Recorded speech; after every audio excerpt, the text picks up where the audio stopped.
I am begging you, Katie and Emily, to please not interfere with my appeal. It is all I have left. And I'm going to plead with you, mother to mother, because it's important for my daughter in a lot of ways. And I spoke with her therapist this week, and I have been losing my mind ever since, because all of this situation is going to seriously damage Maura in a way that I can't even go there, because our family, us, were raised by a borderline narcissist with attachment issues. And unfortunately, she taught us very unhealthy ways to do things for her pleasure, meaning the taunting, the just, I think she did it to all of us in different ways, but the manipulation, the things that she did to us to, I know, like with me, to get me all worked up, to explode, to satisfy her need for feeling loved.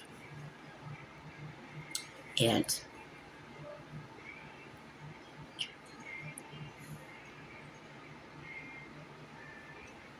I don't think Mom will ever understand or care to fix it, but it's in us. I know I used to be the same way, and I felt that it was okay for me to deliver justice my way on anyone who I felt caused me harm, because an eye for an eye, right? But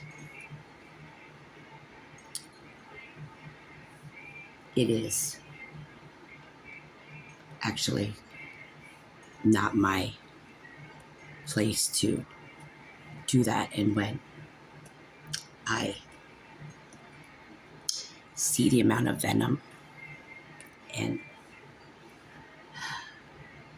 bitterness and anger and fire that you guys have and still have from childhood things, it makes me really sad, because I guess I wish I had maybe shared with you along the way, but I couldn't have, because I was so fucked up myself. I'm trying to say is that it's really important that you deal with that bitterness, because you can't toss it at somebody else or get revenge and it make you feel better. If you're not feeling like $1 million right now, then it never will, because the past 471 days have been like terroristic. Like, I can't even begin to tell you the pain, the fear, the amount of pure hate and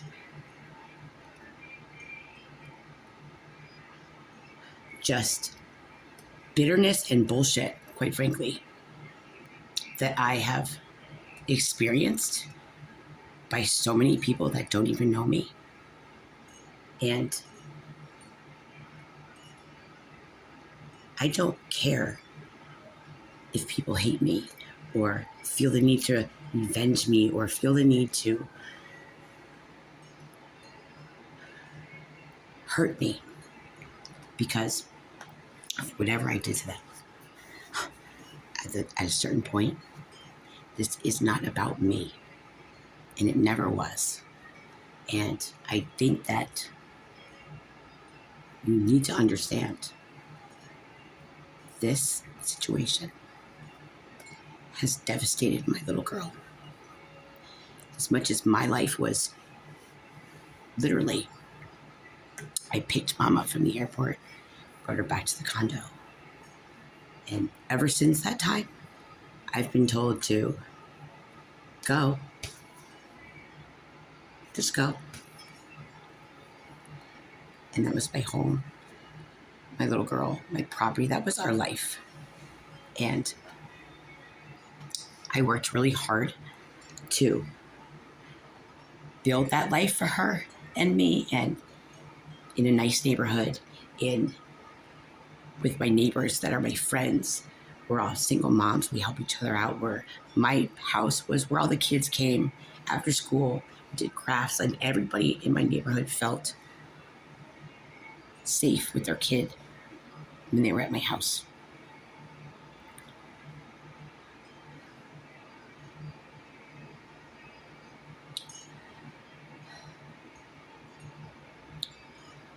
I don't know all the things that mom has been saying to people, but I found this letter from dad, and it was in January of last year.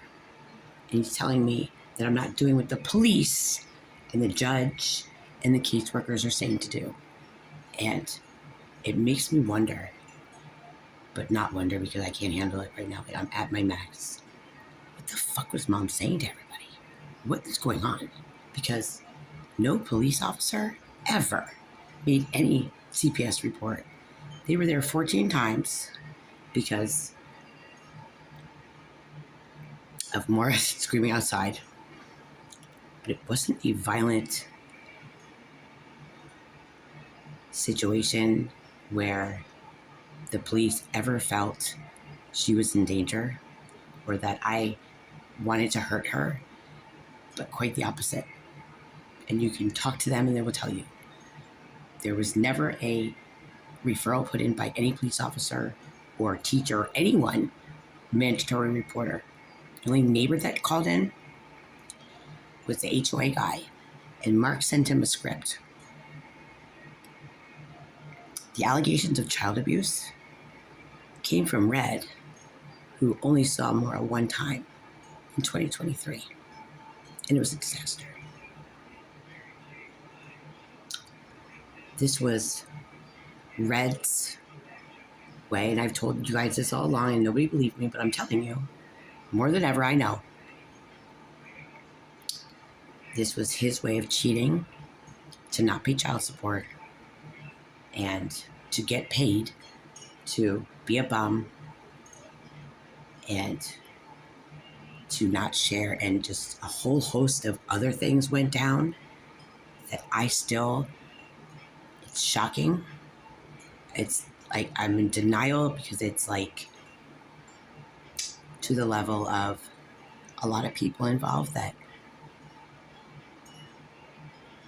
went hard to give a little girl to a raging alcoholic who doesn't give a fuck about kids or anyone, not even himself.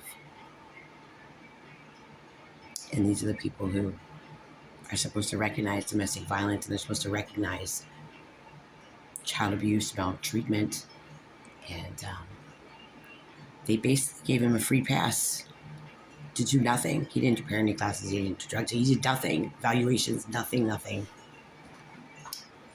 And I know that their hate for me has nothing to do with me, because I never did anything to them except ask for information, to beg them to stop abusing my daughter or allowing her to be abused, because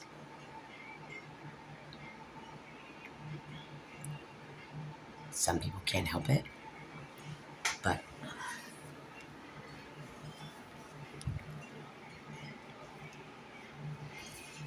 what I'm trying to say is, I need, not want, I need for this bullshit to stop, because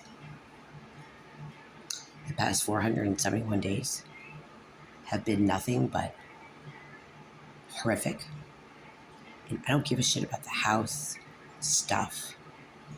I give a shit about the terrible experience my daughter has had at mom's hands, and the attachment fucked upness, that's a good term, that she has fucked with, and could, very much will, be a permanent situation for my daughter that might not end well. Because when you take a little girl who feels safe and loved and hugged and comfort and trust, and you rip her mommy away with no notice after a change in behavior that she had, that she knows she had, and you tell her that her mom just up and left and never did anything to fight for her or whatever. At the same time, she's telling Maura that she's going to go live with Emily, and then made it seem like Emily didn't want her, and then, an aunt, his mom, and then maybe her dad. My little girl right now feels that, let me tell you, I've talked to her therapist, and I really don't trust you to tell you more, but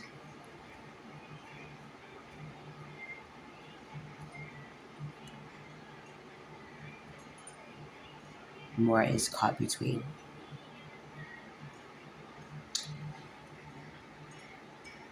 being told to believe and say and speak and go to her therapist to get help for a situation of abuse that never occurred.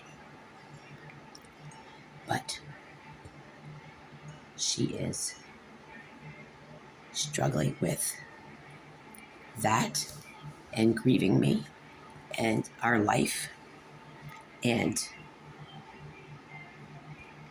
not being able to experience her grief or her feelings and be accepted for having normal feelings of pain and worthlessness and just a host of all the things that I worked so hard to make sure that she never felt or ever even came close to feeling.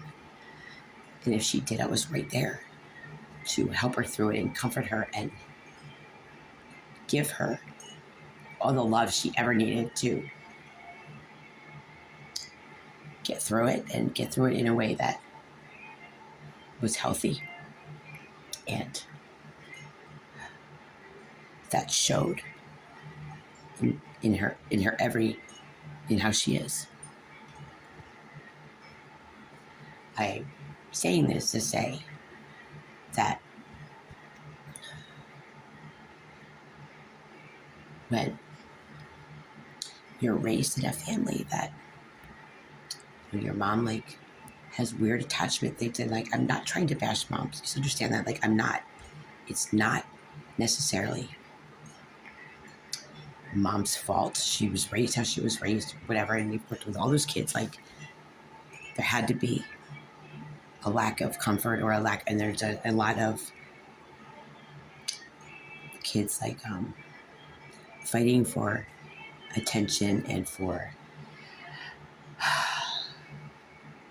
their place in their family, you know. But at a certain point, when we get older, it is our responsibility to fix whatever got fucked up by whomever, even ourselves. Because I know in my 20s, I was a fucking mess and I did it to my goddamn self. So I would never, ever blame everything on mom or anyone. Shit happens in life. We are who we are. We experience what we experience. But what we do with it at the end of the day and how we handle it and move forward will be our legacy and the way that we'll go out. So I'm saying that because I see the same way that I used to be and think and feel. And it's sad. I'm sad and worried and hopeful that you will understand and deal with and accept and move past all of that, because you can. And you'll feel better. Like, you might not think so, but I promise you, you will.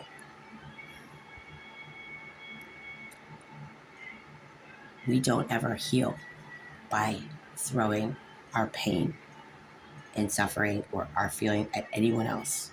That will never heal you. It will never make anything better. It will never, revenge will never take away what pain and things that you experience or the way you feel about it or the way you have it in your body to manifest. Unfortunately, it's stuck to you. And only you can unstick yourself. And I'm saying this and I'm showing you like I'm not even angry, because I know, Katie, that a lot of what Isla's doing is because of how I think. And I did talk to my therapist about this, because I've been concerned about Isla, because what I see, and I think I was right, and it's not about that. Isla is so creative and kind that, like, what you see her doing is her way of dealing with coercive control and whatever it is that you're coming at in your way, that is her, that's not becoming to her. So like, when you see Isla doing what she's doing, that's like her way of exactly how I would rage as a kid when I was overloaded or I was not able to have control over what I needed to have control over in my own sense of self because of mom's, taunting. And I'm not saying you're doing that to Isla. I know that that's something that you and Isla need to figure out. But I'm telling you this because I know, and my therapist told me, like, what is happening is most likely just something like it's Isla's way of her creative way. Like, she's so creative and kind because it's not hurting anyone. It's just her way of probably trying to piss you off a little bit because you're pissing her off. But more than that, it's her way of gaining control in her own creative way over her own space that maybe you're not giving to her that she needs. And I'll say that to say this. Our family also never learned to communicate in a healthy way that makes sense, that is productive or loving or honest. And when you grow up like that, it becomes you.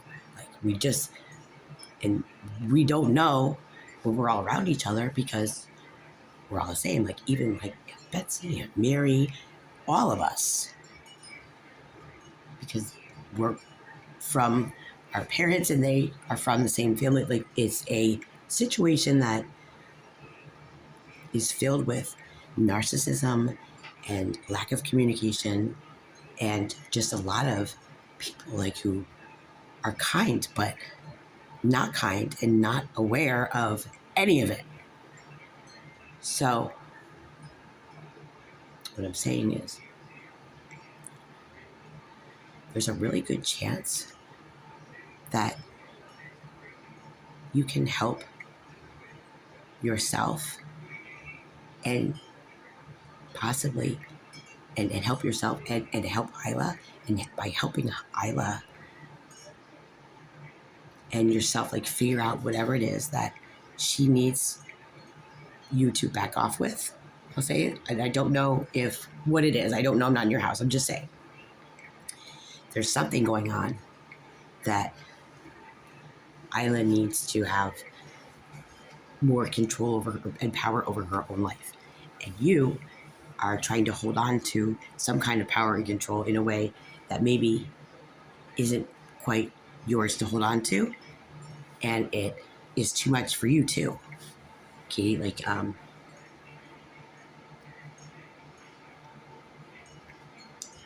when you grow up like us and you go through some of the things, and we all had our own different experiences, but just as horrid, but different.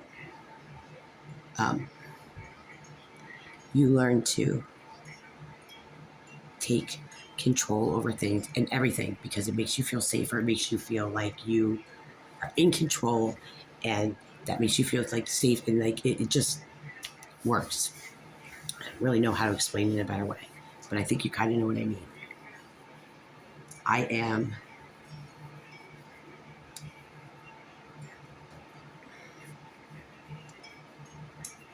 a person who needs to have little chaos, little drama, my bills 2 months ahead, my bill, everything, appointments lined up. Like I'm a very much a clockwork moving, prepare ahead person because my days of chaos and by were the most chaotic and horrible days of my life. And I know that. I know it took me a long time to learn what I had to do and what I could let go of that I didn't need to have a sense of control over. Although it takes a long time to trust yourself to let go of something and be okay with letting go, because you have to let go, and then you have to feel it and know that you're going to be okay without it, and then you move on. But you're so much lighter in the loafers. You know what I'm saying? Like you're like, oh, I can't let go of that. Like you have to trust yourself enough to just try.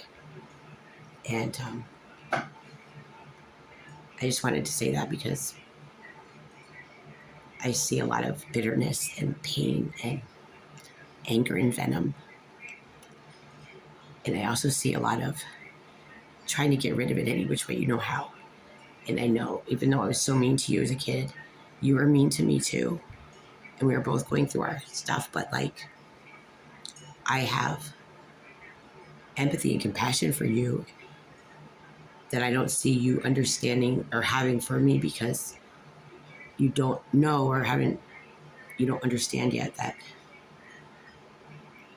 we were all just a big bunch of fucked up people, like throwing our pain at each other, trying to get rid of it and throwing it back and forth, and like trying to like not to laugh because I'm 46, it's like, 30 years later, 35 years later, everybody's still doing it. And it's sad, but it's also eye-opening because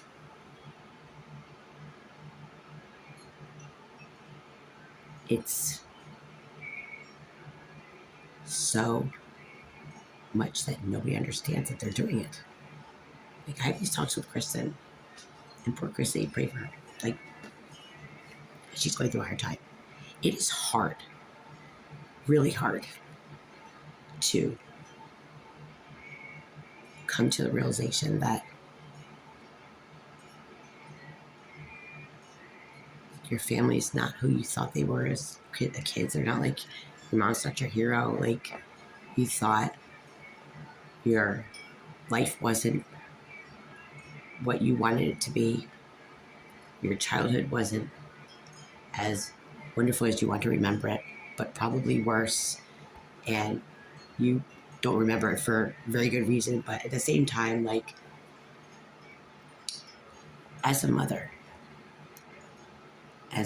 who like adores my child, my more is my everything. And I'll tell you that if there was ever anything in my life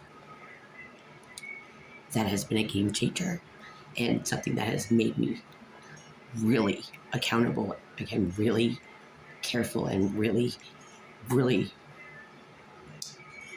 determined to not go back to that bitch Kelly, who was just full of pain, full of self-loathing, and I didn't believe him. I just a big fucking fat mess in every which way because I never learned to love myself. And our family does that because of the lingo that goes around like this, sealed your fate. And, you do one thing wrong and it's like, it's over. No, we're humans. And our kids are kids. They're not mini adults like people say. They're kids. They handle things in their own way, with their own personalities. And I say it with a smile because I think I was so impressed. Like, my therapist and I were talking, and I've always had, I had to run it by her because I've been dying to know this whole time, and I finally remember we were talking. And I'm fascinated because I've never seen emotional, I wouldn't even say it's dysregulation because, it kind of is because it's counterproductive, but it's not in a way that, like, I look like a fucking clown fool when I'm feeling all these emotions. And, like, I'm just, a mess because it's all coming out at once and you just look like, huh? But think about how creative and how proper and how intelligent all of that it looks when you're doing it in a way that Isla does it, because that's what she's doing. In like the most, like, you know what I'm saying? Like, I'm not even kidding. It's pretty cool. I've never heard of anything like that, but I know, and I'm not coming at you to be mean to you about your parenting.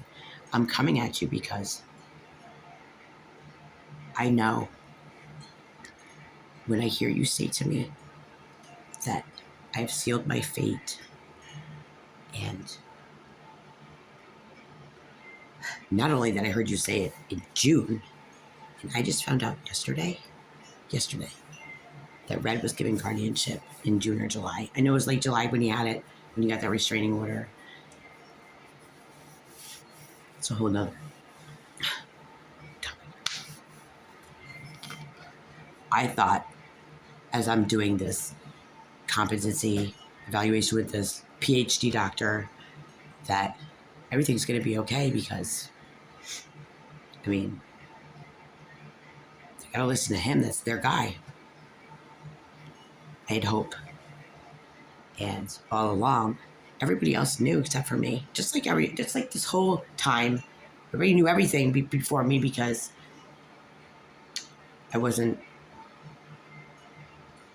included in any part of this case except to be run around and to be literally openly abused and run dry and literally lost every fucking thing I had, including my mind, because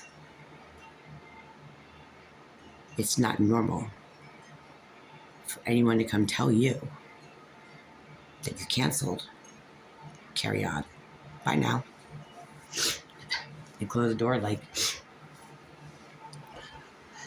if someone came to your house and was like, okay, go pack a bag. Gotta go.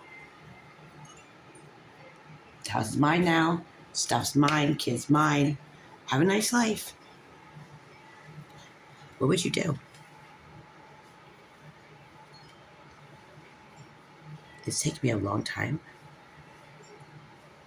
Yesterday, it hit me when I'm reading the restraining order and I'm reading that he's telling the judge in July that he had guardianship. Guardianship is a next level custody thing. It's a permanent thing. They're not going to give it to you unless the next level is going to be custody. It's part of the chain of. I've always known that I was not being included or counted or even, just being, quite frankly, lied about, slung around, abused. And I'm not having a pity party. I'm being honest with you. Every friend that's come to court with me, it was horrible for them because Deb from Charleston, Carmen, this guy came, I was being railroaded. And it was really hard for everybody to see because they know how much I love my baby.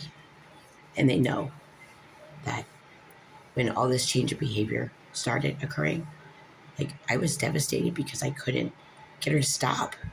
And I couldn't figure out how to love her, but I was also in so much pain myself because right before Dad died,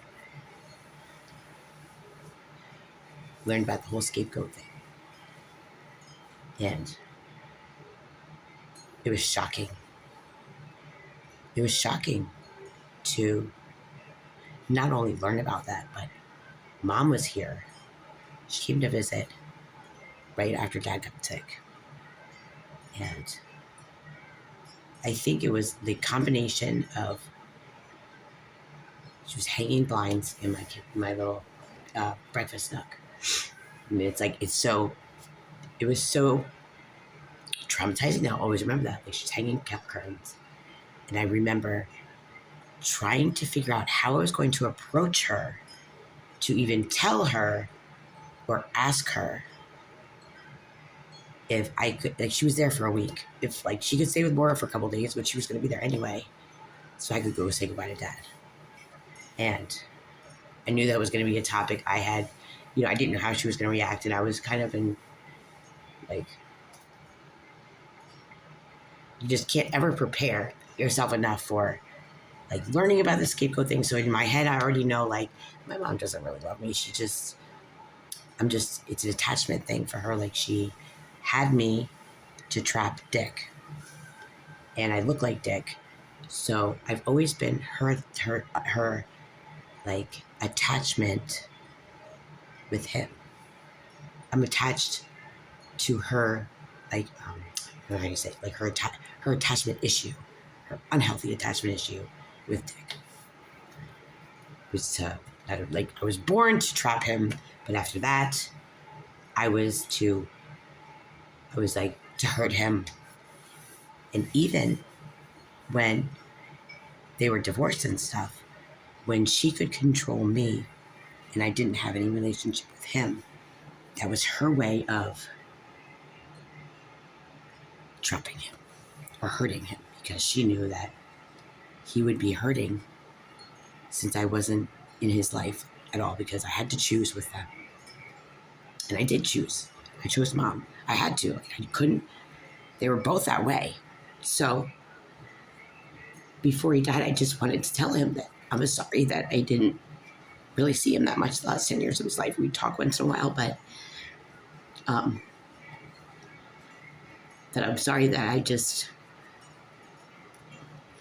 I wish that I didn't have had to make that choice, and just to really thank him, because all those fucking AA meetings and shit, I should have, could have, would have been everything he was, with my addictive personality and my need to find a way to feel better and have my feelings not be so many feelings. And I have a really bad problem with my nervous system. I don't think you guys, if you don't know what, there's a lot, most people don't know what complex trauma is and what you feel inside your body all the time, and what people could describe as my mania, when I get really passionate and excited about things, super excited. My inner body, it's not even my heartbeat, but my body is going I feel like I'm running from the police, but I'm just sitting here and it's going faster than my mind, and it's just going. My nervous system's shot. So I don't know where I'm talking about with this. I'm saying this. I feel like I'm dying. I have aged so much. I'm rashes. I'm picking now. I've never been a picker or a cutter, and now all I do is pick. I don't know how to not be a mom. I don't know how to not love my daughter and be there for her, and be there in a way that she deserves to be loved and cared for and accepted, and not told to go to her therapist and pretend like she was abused and play this part of victim, lie, cheat, and steal to get things, because that's not who I am, and that's not what I taught her to be. And I don't play pity shit. We all have our pity parties, but at the end of the day, I'm a survivor. And I say that because I have survived a lot of things, more than anybody knows. And when they start when you're a kid, and you get through them in a closet crying, bleeding, and in a lot of ways you develop a lot of bad ways of dealing with things, but you also develop other things that actually help you through the bad times in your life. And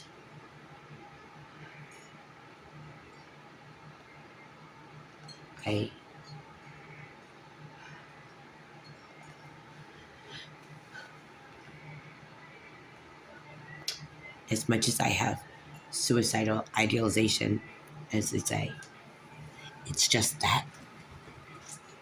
I know it's just my happy place that's not really happy. It's my way of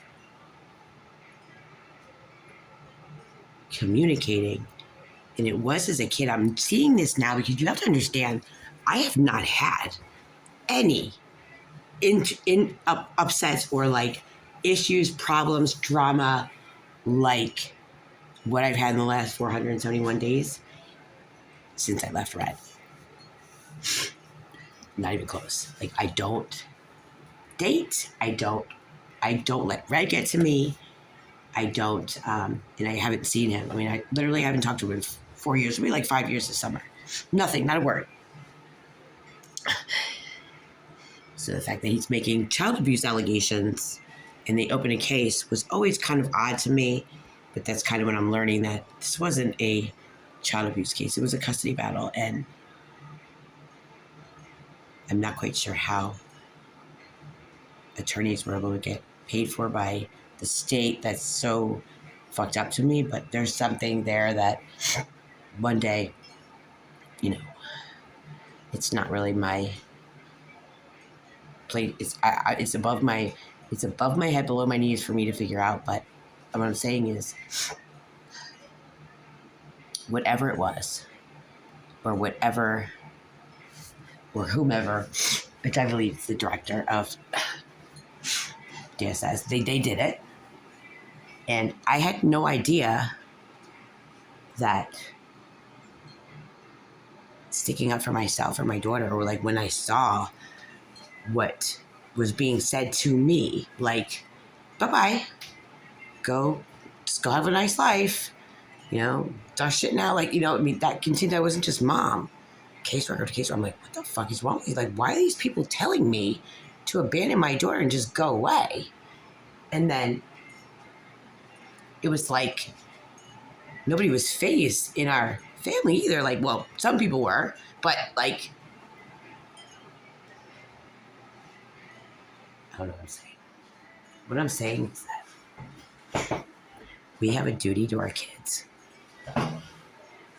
to really be honest with ourselves and unfuck ourselves from our fucked up childhood and all the fuckery and whatnot that we were involved in or were bred to act like, because our children are watching. But more than that, like, we have to be aware of ourselves so that we can understand what's happening with our kids and what our part to play in doing it is. Like, I know I've told you guys, I've told everybody, I knew that I was screaming and that I just didn't want to like cry in front of Maura. I didn't know what to do. And I was in such a head fog. So like, it's like shock. I'm talking about like when I found out about being the scapegoat of the family, which is the garbage can. And it's true. Like, everybody has shown me exactly how much the scapegoat I am. Like, it's all played out. It's so like the irony. But I really needed to see it because I was really in shock. I was taking Adderall because I had like ADHD symptoms, just brain fog and just confusion. And I was in shock. You don't want to believe it, even though I know I had a bad childhood. Like, I just didn't want to believe it was like that. You don't want to believe like your mom doesn't love you. She just loves what you do for her. What you're. And with mom,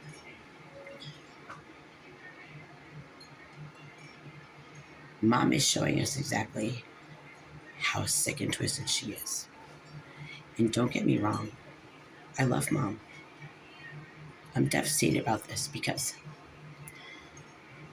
she's the one person that I never thought she would hurt Maura. I knew she'd hurt me, but I never thought she'd hurt Maura. And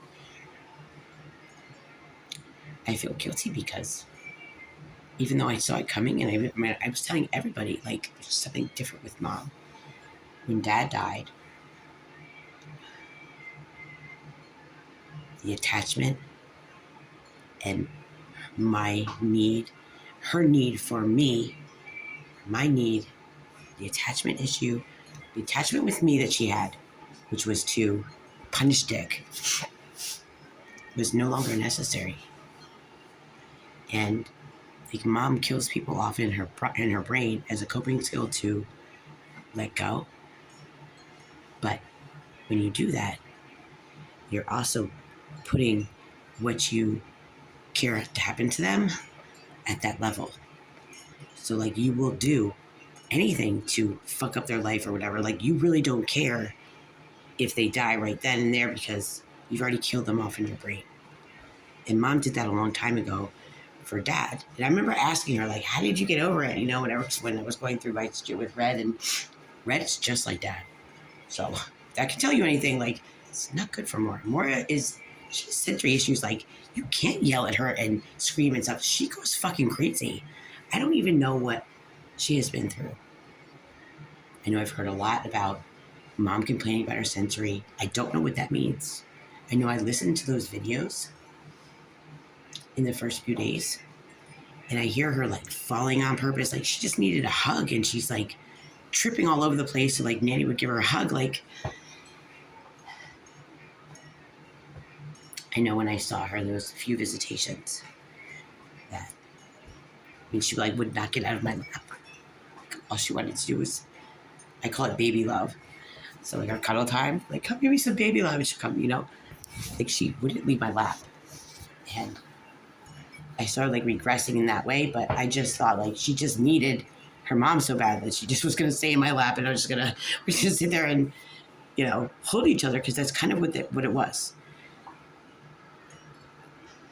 But I also, during those visitations, I was learning that everything that was going on in court, that's all I knew, what was going on in court, because nobody told me anything except what I found out in court was very different than what was really happening.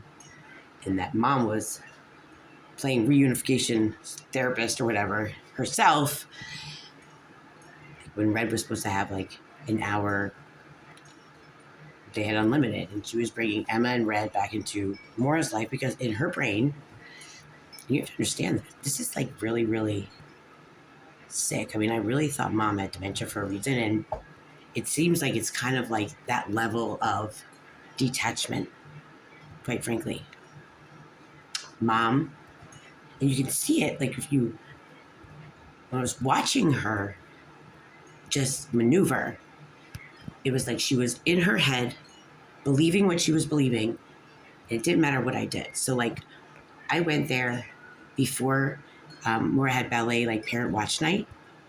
I know she told you guys about it on the phone, because I heard her talking about it. Sorry. Like, she just walked in, like, you know, yeah, it was like Wednesday. It was a Wednesday, and of course it was parent watch night. It's only two a year, you know.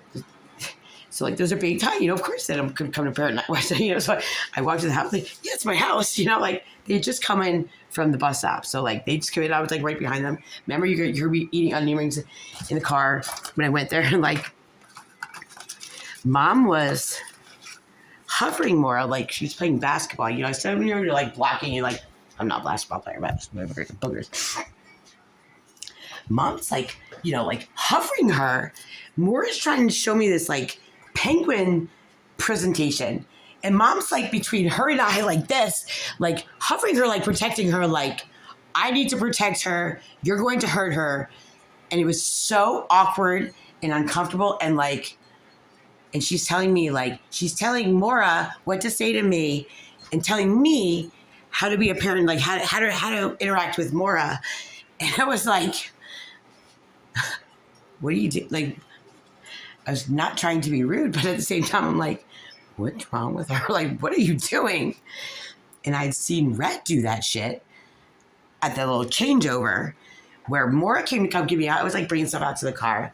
I guess it took more than a suitcase, probably, because I was just throwing shit. I forgot a damn. Anyway, doesn't matter. She's like coming over to give me a hug, like, Mommy! And he's like, and like he directs her back into the house. Like, you better not hug her. She's scared. You're like, no. She's like, no. Like, this was like started like that. And I'm like, what's wrong with these fucking people? Mind you, I haven't seen Red or been like close to him, like even in the same space that 1st of November, I would, you know, we would sit next to each other in 4 years, nowhere even near him. So him saying I'm all dangerous and violent and like directing Mora to not even give me a hug when she was just like, hey, Mommy, because that's her showing she's not at all scared of me, because there was nothing going on that was harmful. I'm sure I probably said things after 4 or 5 hours of her screaming that I should have said, but at the end of the day, like, I still gave her a hug, loved her, you know, made sure her knees were, you know, up until they took her. Like, this was not a situation that was even close to being anything violent or harmful, like, at all. If anything, I'm when conflict and stuff, I'm not a fighter. I'm a feigner, or more of a feigner than a like, I just pause. I don't fight back unless it's like the girl that was like, who came into my back door. I didn't know who she was. She was our neighbor, but like I didn't know she was like she's like autistic, but like almost like Down's autistic, kind of like that.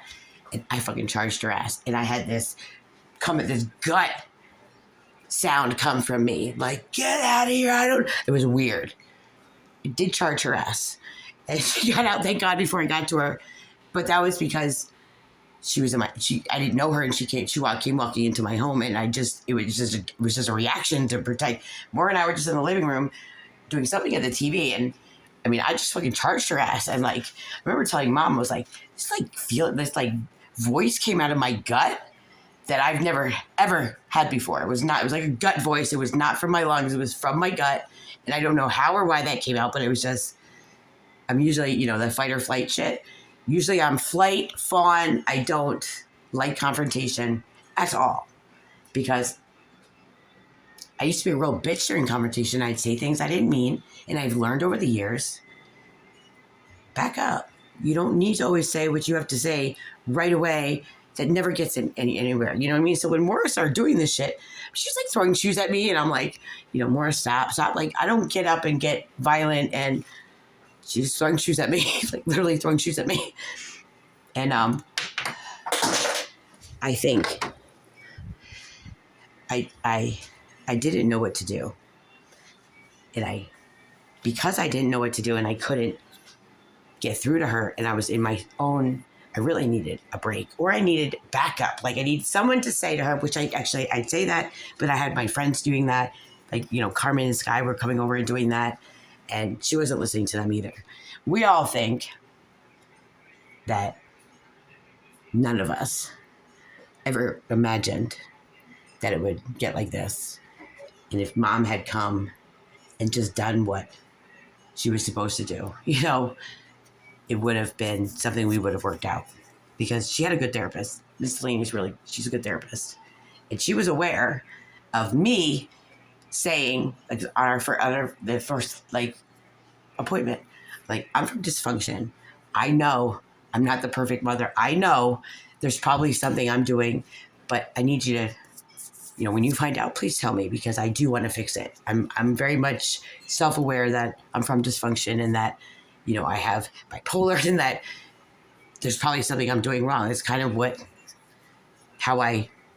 that's how I felt. I don't know why everyone's saying I'm blaming Maura. The amount of gossip and bullshit and twists and turns to all the reality of what was really happening, how it was happening, what really happened, how it all got twisted to the complete opposite is exactly something that I experienced for years with Red. It is mind-blowing and so abusive for people to do things and then like okay, when I was with Red, he would leave for days, go to the bar, and when he would come home, sometimes there would be men leaving him voice messages, and they're very clearly homosexual men, like, hey, I had a good time last night.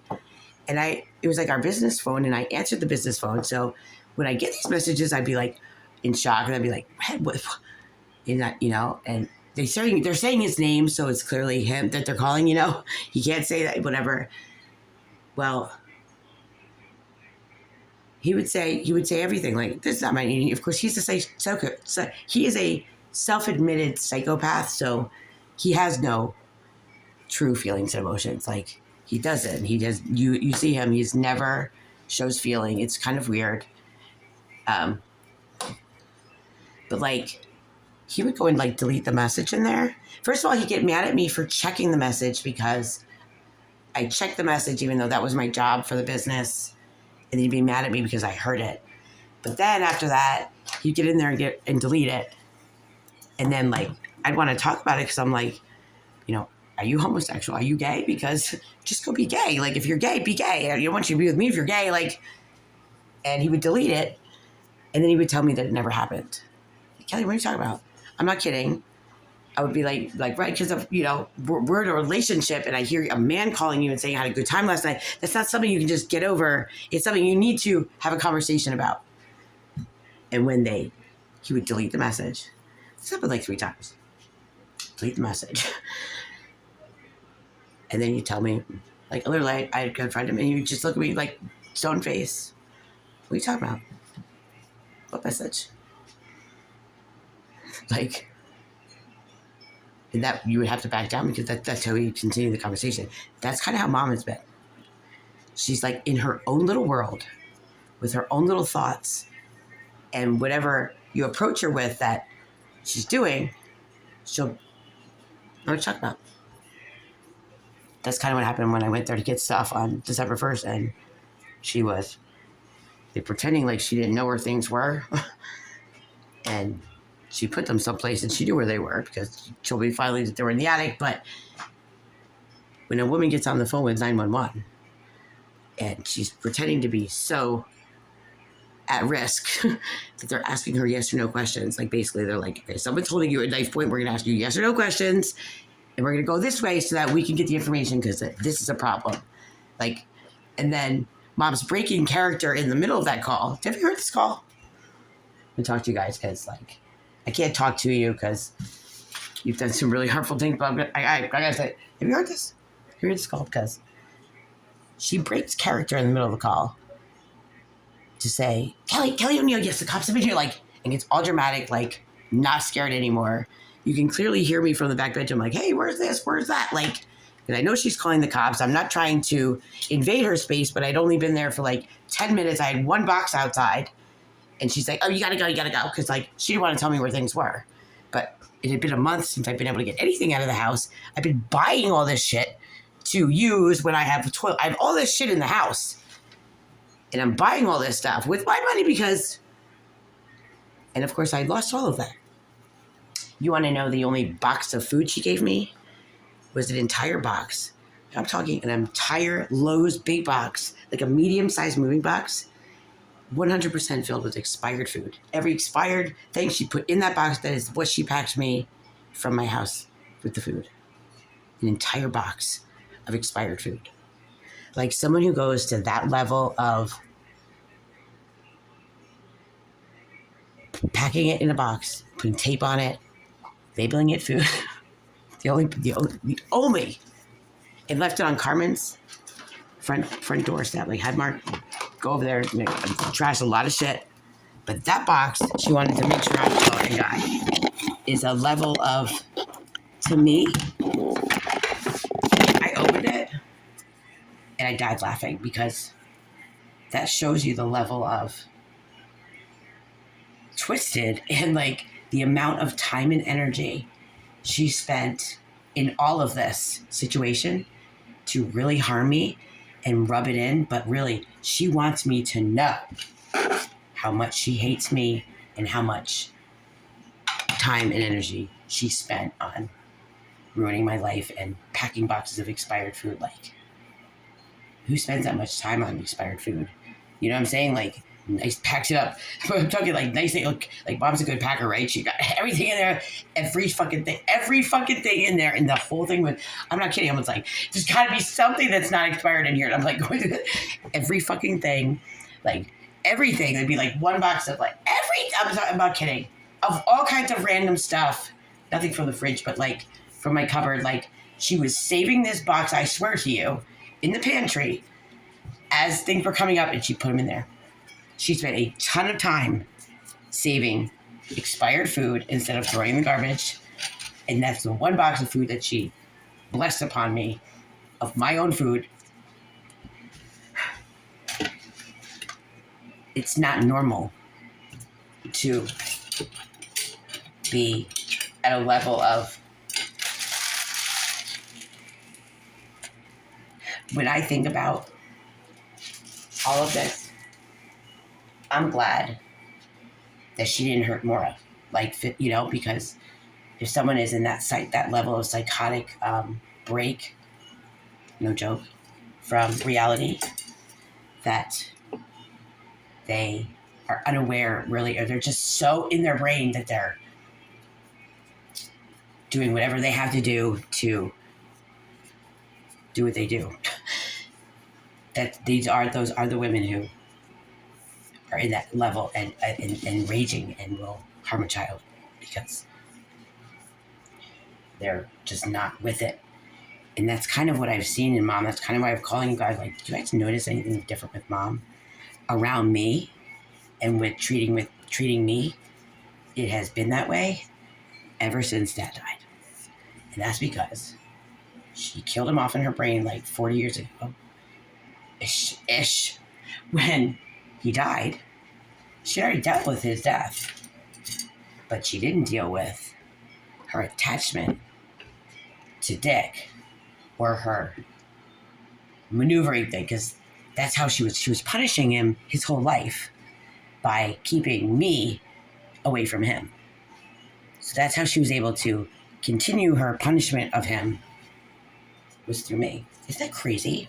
So it has taken me many sessions with Catherine to get to the bottom of this, because I couldn't quite understand it.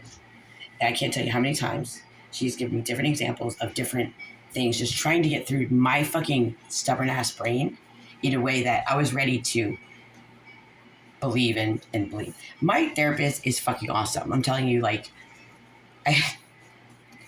I'm very stubborn because I'm very much not wanting to ever believe that people are evil or people are so hateful or so, like, I just don't feel that in me.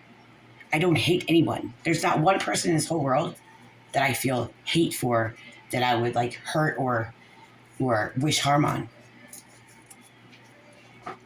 I don't. Like, everyone says I'm like so evil in me. Like, I do not wish any bad on anybody. Nobody. Because I know what it feels like a lot. Because it's happened a lot. I'm someone that people love to hate.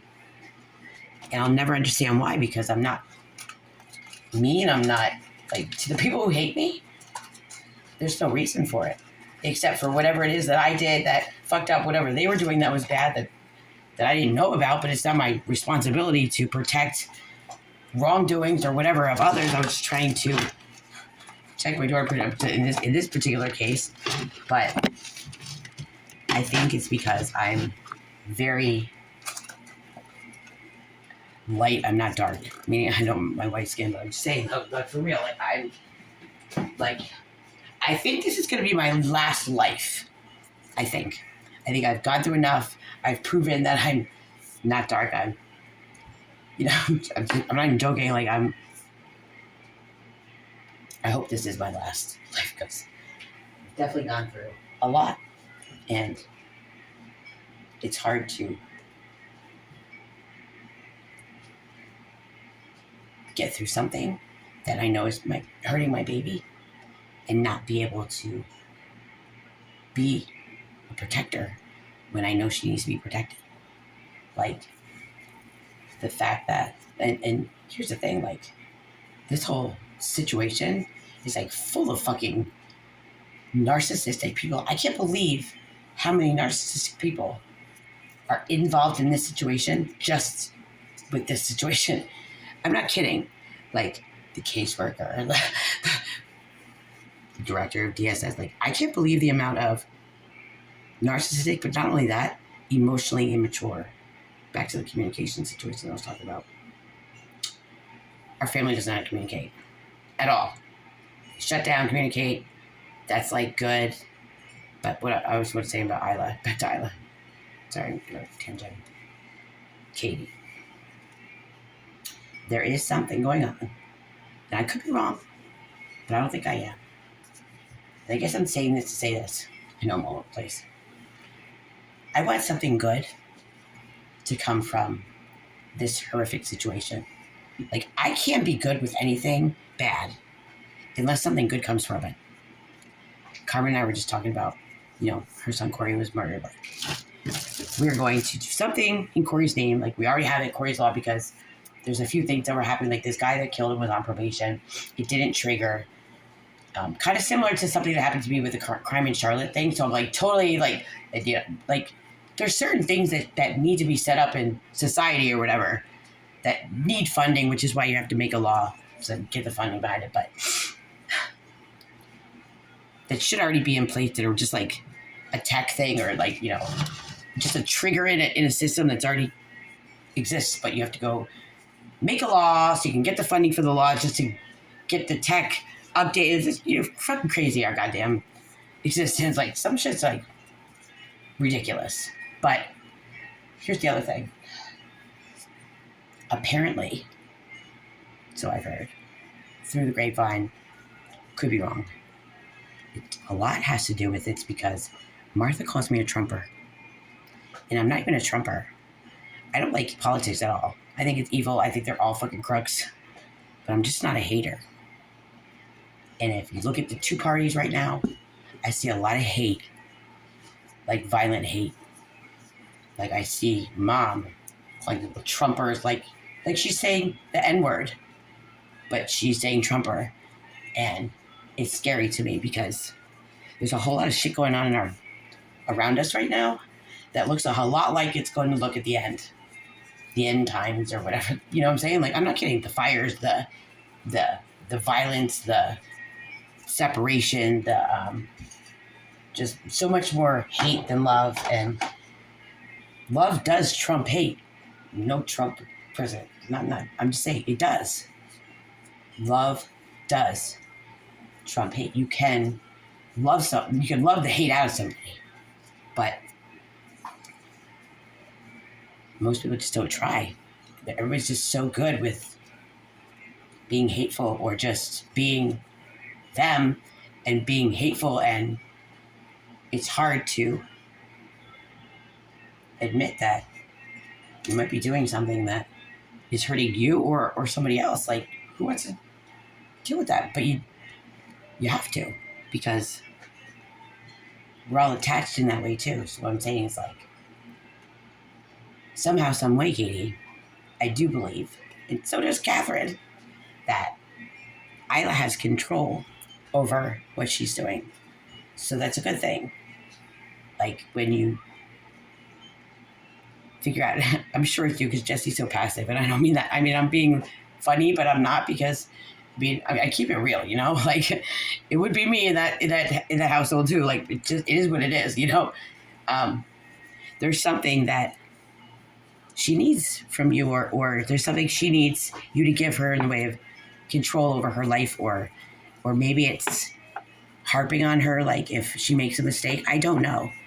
I know there's been a couple of things that I've noticed that I'm concerned.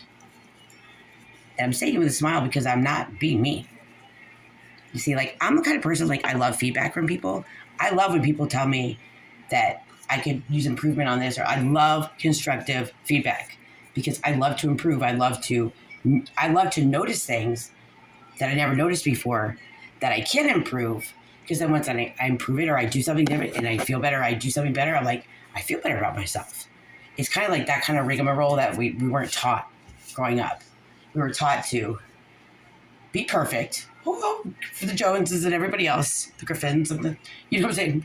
I'm playing, but really, we're not taught to embrace our faults and our not perfectness. You know what I'm saying? We're taught to kind of like hide the imperfections, put a little makeup on and just walk.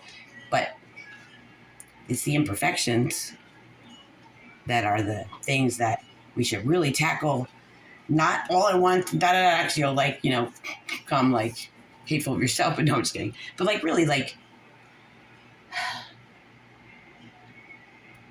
when we do something better and we feel the better, then we're pumped to go do something more better. But, and you just, so I do want something to come out of this.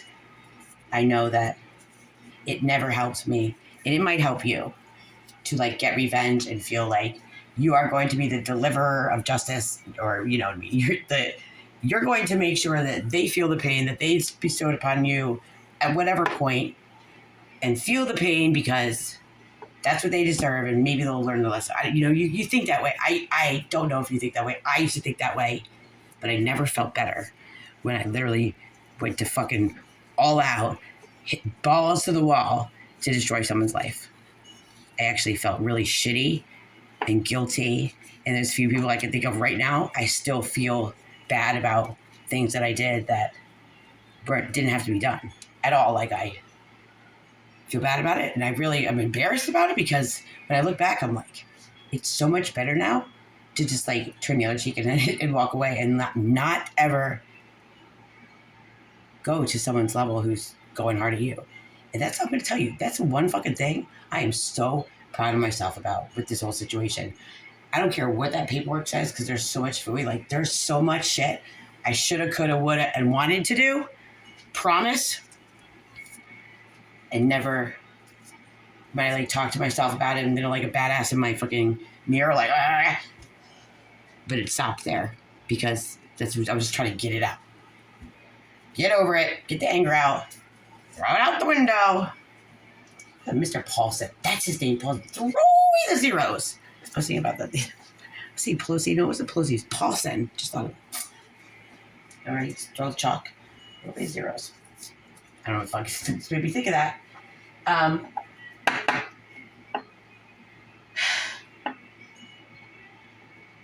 And I'm only saying that to you because, I mean, it's your life. It's your child. I think, Katie, if anything, like I'm seeing a lot of stuff you're holding on to that you don't need to.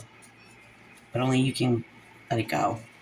And I think, just my opinion, that doing something to work towards helping Isla not have to do all that stuff. And I crack up when I think about it because she's so fucking creative. Like, for real. How cool is she? Like, what a way to be like a badass bully by just like, I mean, and you know that you're probably driving her nuts in some way. She's doing that to like fuck with you. But what a kind way to fuck with you, right? Like, she's just kind of being annoying, but like in her own sweet little way. Like, I'm so impressed with that. I think about her all the time because I feel like, you know, like when I would rage and feel like, yeah, mom torn it, and I felt like so unloved, so nobody got me, and nobody understood my feelings and my emotions, and because I had them, and like, oh, we don't do that in this family, but I feel like there's something with Isla, like I feel an attachment with her because I feel like there's something that she's trying to do, and I don't know her well enough, or your family, and I don't know all that part, but there's something like when I just feel like I just want to help her, or help you to help her maybe not feel that way anymore, because it must not feel good to have to go through all that stuff to feel whatever you need to feel. And I don't even know if it makes her feel any better about whatever it is that she's trying to deal with. You know what I'm saying? Like, so I really don't know enough to know enough. I know enough to make me dangerous if I say that, but I'm just really just saying that to you because I think as a mother, when you tackle something like that, that's kind of like different, and try and find a constructive way to communicate with her in a way that you probably never have before, because it's going to be different because like we don't know how to communicate, and like so you're going to have to do something different to be able to figure out what it is. And then when you do, like, how good are you going to feel? Not only like you're a rock star mom, but like you're already a rock star mom, because I'm going to cry because like really, like what a kind, gentle soul she is to, and so creative and smart to deal with something, whatever she's dealing with, in such a way that is just like gentle and kind. And I know it tries to do that for what, you know, because it's a lot, but it's not like a mean thing. Like, she's not like how I was, like all in face, like neighbors can hear, you know what I'm saying? Like, she's a kind soul, and kind souls are very sensitive, and people don't get us. People don't get us. They think often the wrong thing and misjudge and run with it, and then add on as like the game of telephone. They just keep adding to it, and of course people are so venomous that they want to see something differently than how you intended it or whatever. And I remember like when you were pregnant with Isla, and like you had those blotches on your face, and like I'm not like trying to be mean ever, But I remember like seeing them and I was like, what's on your face? And you got so mad at me. And I was just like trying to call it out or anything. I was curious to know. I think somebody told me like what happens in your skin or your pigment or like in your hormones that would do that. It's kind of what I was trying to get to because I'm very inquisitive and I know like I don't always say it in the right way or maybe I'm blunt about it, but like I don't. Back when I was a little kid, I think I did it because I was so insecure. And maybe I did it like more with you just to piss you off because you would do it to me to piss me off. You know what I mean? It was like one of that, but I'm not, I never did it really like with my friends. I was always the one like, I'm going to find the one person who doesn't have any friends in the room and compliment them on something that maybe doesn't look so good, but that, you know, makes them, because, you know, and I do another thing before I'm like totally fucking stripping a cigarette. Mean Girls are a thing of the past, okay? It's like so 90s. So this whole like fucking Mean Girl shit, like this bully, like club, like my side, your side, that shit's like so stupid. For real. I mean, you see like a family, like, but you look at what is the purpose of a person? And we're all like part of it, but although I can't say that I am. I do not ever segregate because I know how our family's like that. Like, what is the purpose of everyone going around and telling everyone to stop talking to me at a time that I need comfort the most? Because in my mind, it's so cruel and vicious and like, is it just, what am I missing? And the reason for all that? Is it because I was talking about Kristen about this. Like, I would understand if it was because it was like an intervention and you're like, I'm not going to talk to you or do anything or whatever until you get off the fucking drugs. That I could understand. But I'm not on drugs. And I don't know how that all got started. I mean, I do know the Adderall and all that stuff, but like, I really don't know how it became like a methamphetamine thing. And like, I became a meth head in people's minds, like, and everyone's like going to town, like shunning me and interventioning me without saying it. You know what I mean? Because like that I understand, but like methamphetamine addicts are like a different breed. They like break into places. When I went to jail for cyber stalking, there was a girl there who got busted for methamphetamine. Do you know when she was there in jail, like sitting right next to me? I was so scared of her. She's like this tall, skinny thing, but like I don't do well with even any like jail type people. Like you could, she told me she got busted for methamphetamine and for stealing like an oversized refrigerator walking down the street. What kind of person doesn't have a brain or is so fucked up on something like the whole thing with Danny? He broke in over my fucking couch, came into my house, charged, like, I can't even, it was not a domestic violence thing at all. At all. We were not a couple, we did not live, like, nothing like that. And that was really scary. And apparently he was on methamphetamine. He had, like, I don't know, a couple pipes in his pocket, I don't know, or 2 in 1, whatever. And he told them that he was breaking in to my home over the couch, like everything was everywhere, like broken, like broke the window, took the screen off, broken, because he told the police that he was breaking in my house to go get my methamphetamine pipes and methamphetamine to go run it to the garbage, which is like right outside, like it was outside my front door, like right, not right outside, but like parking lot away, to go save me from a methamphetamine problem that I've never had. And like the police didn't believe him at all because he had 2 spent, I don't know, like methamphetamine pipes in his pocket. 2, like not just 1, 2. But it wasn't mine, and that's why I got charged with it because they had to do a test on it to see what it was. And because it was on my property and I understood that, I gave them my pot and my bowl, and I ended up getting charged, like technically for when I went to court, possession of marijuana paraphernalia. Because they kept saying stuff to me, like they kept pushing me on pipes. I'm like, do you want my marijuana pipe? Like I call it a bowl, but like, you know, like, is that what you're talking about here? And I came in my little box, like,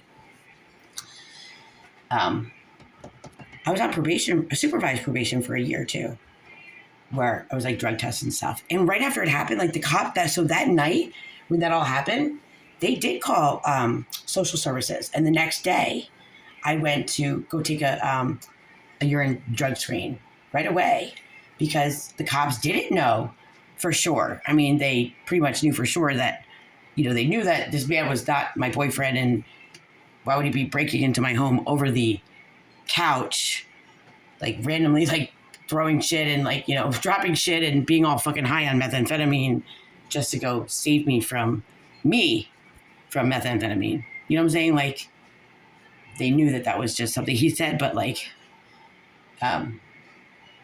it was on my property. And I took Maura to court and everything. I took her to court, and like, you know, first time when I went to court, I pled, you know, because that was my marijuana in my pipe. I was like, I'll take both of them if you want to. And they're like, no, we'll just charge you with possession. And then it was my first charge, so they expunged it after a year of supervised probation. And what was I saying? Oh yeah, so right after, the next day, DSS called me. I don't think they came by. They called and said, we need you to go take a drug test because, you know, the police were concerned, and, you know, we know you're a single mom. And I was like, absolutely. I went right down there and took a drug screen. The next day, there was no methamphetamine in my system. So clearly it wasn't mine. And all that was left out of this case. But see, nobody would know that, because if they just found the paperwork in my house, like Mom went through my entire house, and you just see that, of course you're going to think like, oh gosh, Kelly's a methamphetamine problem. Like, she got, you know, here's the paperwork for it and stuff like that. But you got to understand the whole situation. And then in the petition with DSS, it says it was like a boyfriend-girlfriend domestic violence thing. The fuck it was. No. And I already had a restraining order on him because he wouldn't leave me alone. Like, he wanted to date, but like, he was like homeless. I don't really know this guy. I haven't seen him. He's lived in Scotland County. And I don't know how I don't know any part of that. Like, he showed up and I'm like, Danny, well, what? You know, like, I knew him when I lived in Southern Pines, and I met him when I was at the shelter after getting out of jail, because he used to date my friend Missy, who was at the shelter. And he helped me move stuff out of the storage to my place in Southern Pines. Him and this guy, James. Like, I don't know him like that. You know what I mean? Like, I don't know in any way why he just, I don't know. I don't know how he found me. I guess probably my address was in the Google or whatever, but and he would just like come by. He would like sit on my back porch. I'm like, Dan, you gotta go. Like, you know, I don't date. I don't date. My daughter's my date. When she's 18, I'll date. Maybe. No, not probably not. But, you know, like, my life is my daughter. My life is my daughter staying healthy. I smoke cigarettes. I'm a very hands-on mom who crafts, who gets down and plays Barbie, although we started getting in fights about the Barbie house because I could not do Ken's voice right. Okay? Like, for real. Maura would get so mad at me because I never did Ken's voice right. He does not say anything that I would say. We should have to laugh about that shit, because those are the moments that I'm going to remember forever and laugh about and make fun of, because they're the moments that matter the most. And I miss my child. I mean, my child doesn't deserve this. I'm a good mom. I'm a great mom. And I'm not perfect. And I know that I definitely needed a break. I needed to feel my feelings, and that's all. And all you people, don't forget, you interfered in something that you really didn't know anything about, and you all made it a big, fat, fucking dramatic mess of all messes that I'm still like, what in the actual fuck? Because 471 days ago, Like I had my bills, I had my home, I had like my head, I may have been like hurting and in pain, but like I was still taking care of Nora. I was not neglecting her emotionally or verbally abusing her, or I'm sure that I was not very kind after many attempts of telling her to stop screaming. Just you got to put your foot down. But at the same time, like she would still come sleep with me every night, like we're and snuggle and like she was going through something, I was going through something, and I felt bad because I couldn't figure out how to get through to her, and I don't think I was like hard enough, but I didn't want to be too hard either. And the things that they kept telling me to do, like bring her to the hospital, they told me to commit her, they told me to put her on medicine, and I said no because A, I'm not a doctor and either are they. And if the doctor wants to put her on medicine, then the doctor will, but that's not my place to go tell a doctor to put her on medicine. Like, Union County DSS is like ratchet. I'm not kidding. There's nothing good there. These women are not very kind to these children at all. They do not give a shit. And no child should be treated that way, especially like a foster child situation. They need the most love and kindness and not to be coerced or told to tell people to tell things because that's what Emma wanted. Like, and they're so dumb and clueless that they don't understand even that that's abuse. It's abuse to exert your power and control to tell a child to tell her mother who she loves and doesn't like lying to.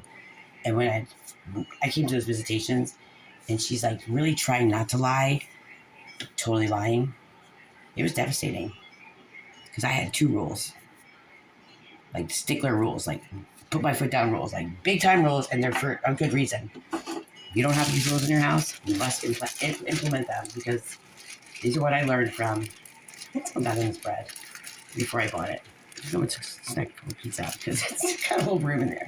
But really, especially the girls, don't ever let anybody touch your private parts except for the doctor. Like I didn't say even me. I won't. She had to like put cream on there. I had her do it.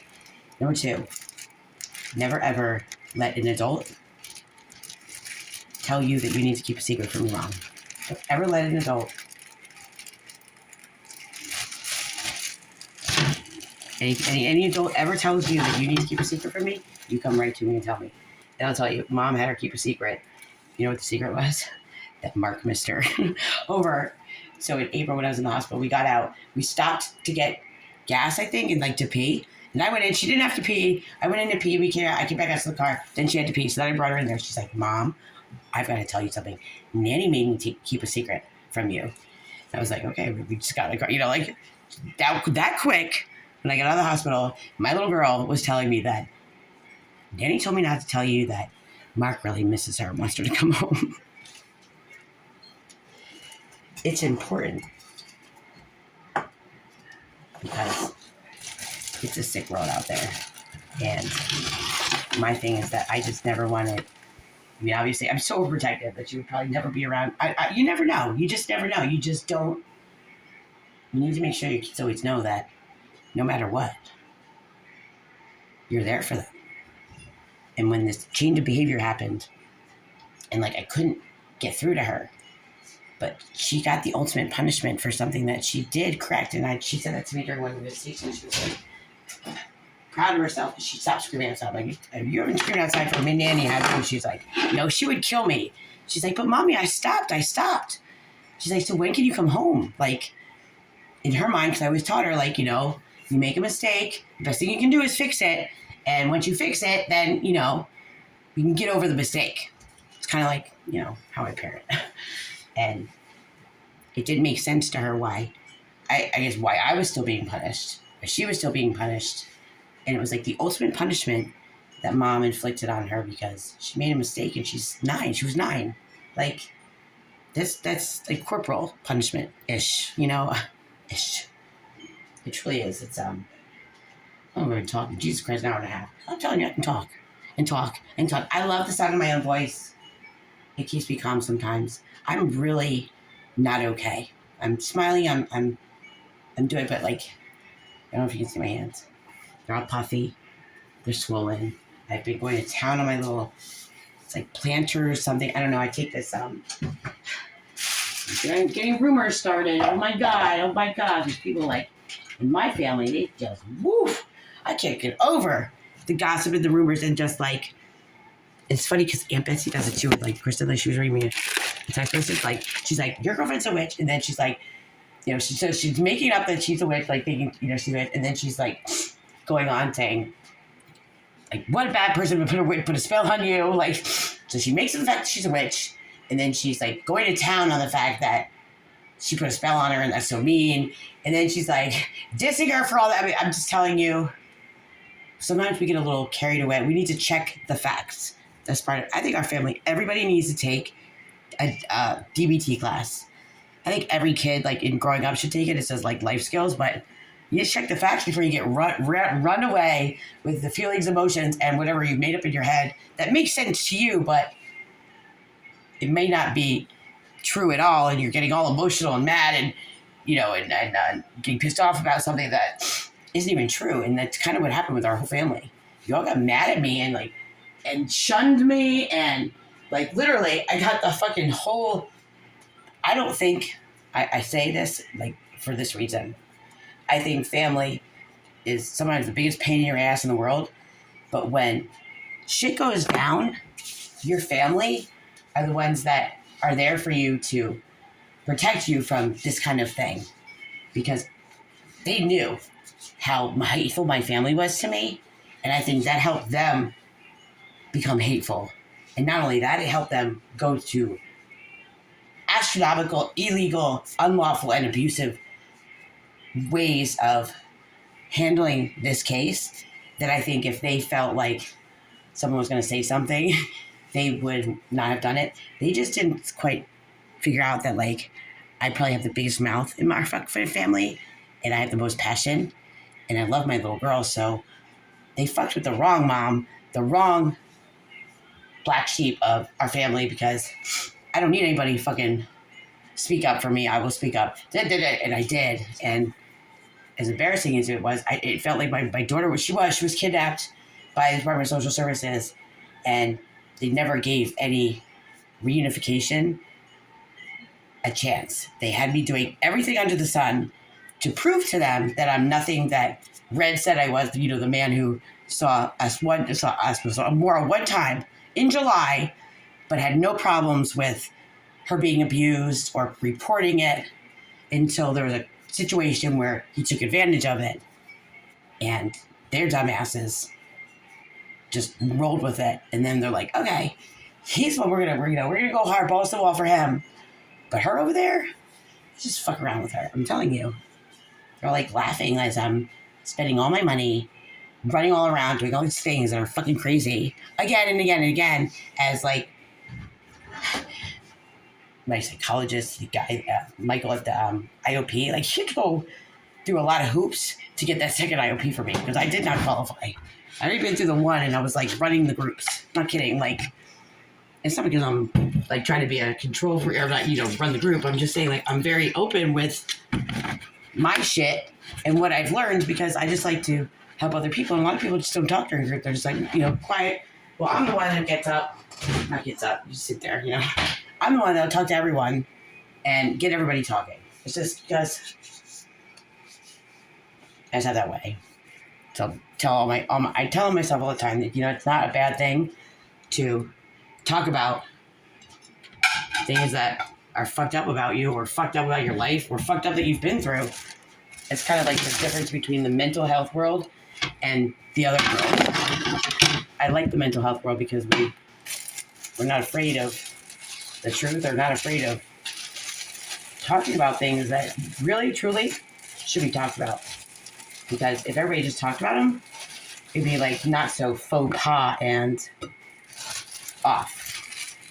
There's too much of a stigma, A lot of times mental illness is caused by fucked up families, or really terrible things that happen to people as kids that you just don't deal with because you're a kid.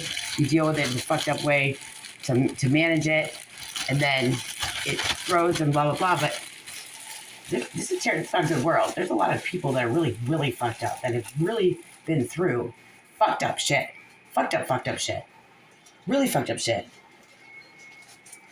And as someone who is not like this woman who she went to the pharmacy. She was married to a bank executive here in Charlotte. And she went to the pharmacy to go pick up medicine. And she came home and her 2 twin daughters were murdered on her front lawn. 2 little twin girls. Her husband was having an episode and he stabbed the fuck out of them. And he was on the phone with the police and she came home from the pharmacy. Her 2 little girls were dead on the front porch. Not front porch, on the front lawn.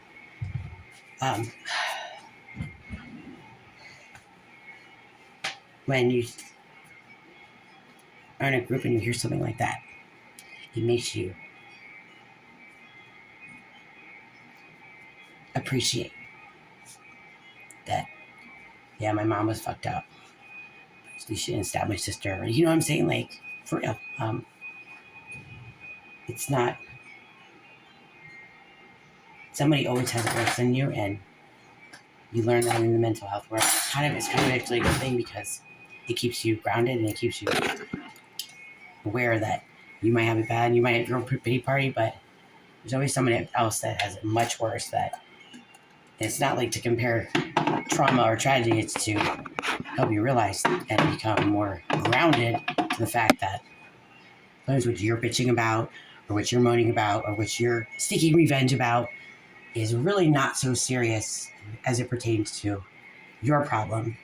But when you're not aware of that you're feeling about it 30 years later. Katie, I'm talking to you.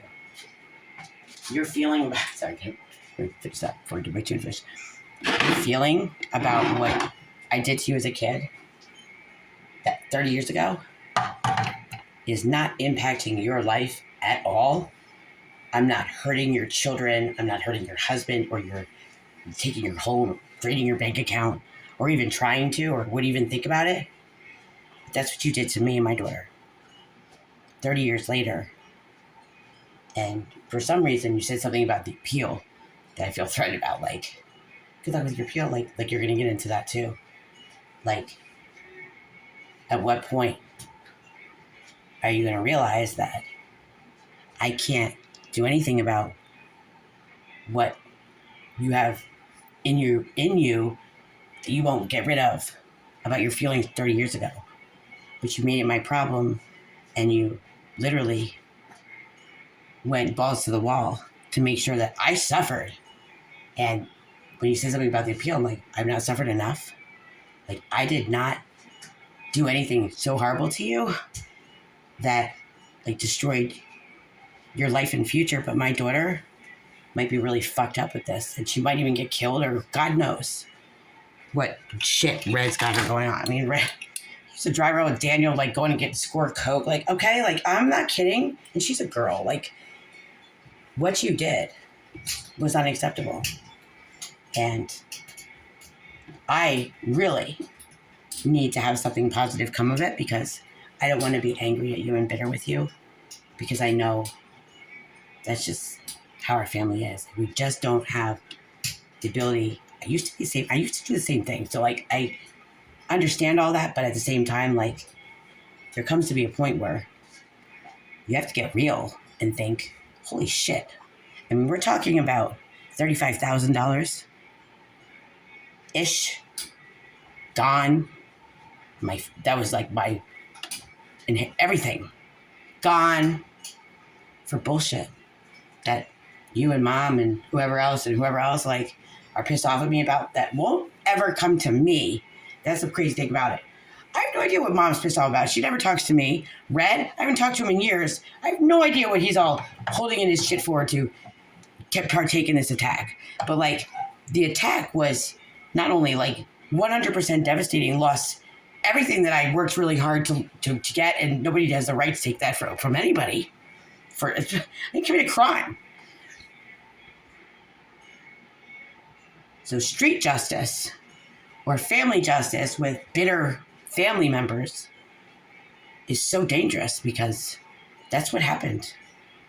And it all happened because I freaked out because some really weirdo people are saying, just get out of here, just go start a new life. And you're like, but this is my life. This is my house, this is my kids, this is my life. And you're just telling me like, oh, you're here now, just go get a new life. Because you can make, if you can make that make sense, then please help me out here. But at the end of the day, that is something that like anybody would be like, what are you fucking doing? Get the fuck out of here. Like, what? This is my life. Think before you go balls to the wall and ruin someone's life and their future and their child's future, because like that was my money for her, for college, for all of it, for Disney, for just to have a nest egg to, I wouldn't have to, you know, be cleaning PetSmart like I am now on the side, you know, I can spend time with my kid, like, your feelings or whatever the fuck I did that you won't let go of, because I know I have apologized to you and apologized to you. And I know that incident when I was 12, it literally taught me to not be violent, because I got punished for 6 weeks in a hospital, envelopes coming to the house from the funny farm. It was like, everybody knew, you know, I lived with that stigma forever, and I learned a really good lesson. And I thank God I didn't hurt you that much, but you got to let that go, because I learned I don't hurt people. I didn't hurt you. I didn't call social services over there at Scholar, you, Emily, and fucking, no. I don't, two wrongs don't make a right. But at the end of the day, was whatever feelings you have, do you feel better?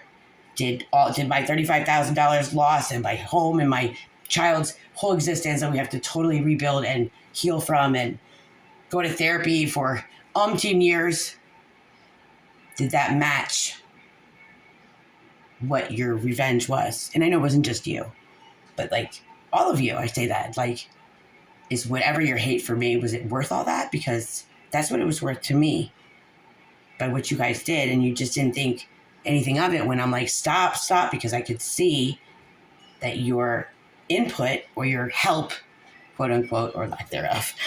Sorry, I gotta, you know, that's what it cost me and Maura. And I don't think anybody's childhood issues should ever cost anybody that, because it's not my job or anybody's job to help you with your childhood angers and feelings. It is your job to 100% throw them out the window, because it was 40 fucking years ago and you don't live there anymore. You're over it. Part of getting different or moving on, meaning healing and doing things differently, like working on this thing with Isla, that I'm hoping that I'm going to give you that. I'm going to put that in your lap, because I think you need it more than ever, Katie. You need to learn how to move on and throw that shit out the window and let it go, because you don't live there anymore, but it's still living in your head and it's causing you to be miserable and bitter, and you don't deserve that. You were a kid, Katie. We all were kids. None of us deserved it then, but if you hold on to it for 40 years, you're punishing yourself now for some bullshit that none of us ever asked for, needed, wanted. And stop punishing yourself. That's all you're doing. Get rid of it. It's okay to release your anger and shit, because it doesn't make it any less valid that you have it or had it. But it does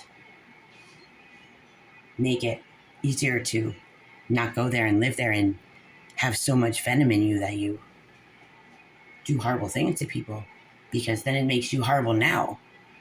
And it makes you just the same as like maybe I was then, because I may have been horrible then, but I'm not doing it now because I learned, you know what I'm saying? So I'm like, I'm not trying to, I'm just telling you, like, these are the things that happen when you heal.